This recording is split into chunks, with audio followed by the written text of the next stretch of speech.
Buonasera e ben ritrovati con il TG Flash di New Sicilia. Di seguito i titoli più importanti del pomeriggio. Sbloccati 80 milioni di euro per interventi finanziati con i fondi di coesione. Via libera anche all'iter per l'assunzione di 70 nuovi dipendenti per migliorare la gestione delle risorse comunitarie nelle strutture regionali.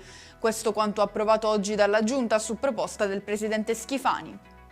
Presunti contatti tra Gaetano Cantarella, storico affiliato al clan Mazzei, incaricato di gestire gli affari a Milano, e Fabrizio Corona. Questo è il nuovo scenario emerso tramite i racconti del pentito, William Alfonso Cerbo, che ha spiegato come l'ex re dei paparazzi si rivolgesse nel momento del bisogno all'esponente mafioso scomparso nel 2020 per un caso di lupara bianca.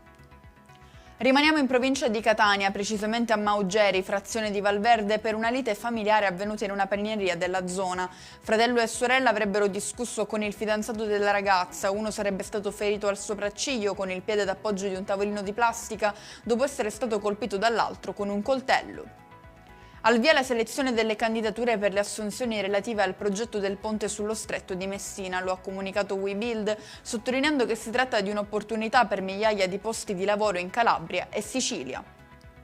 Chiudiamo con le previsioni meteo per domani. La giornata sarà a preludio di un weekend dominato da un caldo estivo a causa dei venti caldi provenienti dal Nord Africa che porteranno a un aumento dei valori termici con punte di 30 gradi. E con questo è tutto, prossimo appuntamento domani alle 13:30, grazie per averci seguito, buon proseguimento di giornata.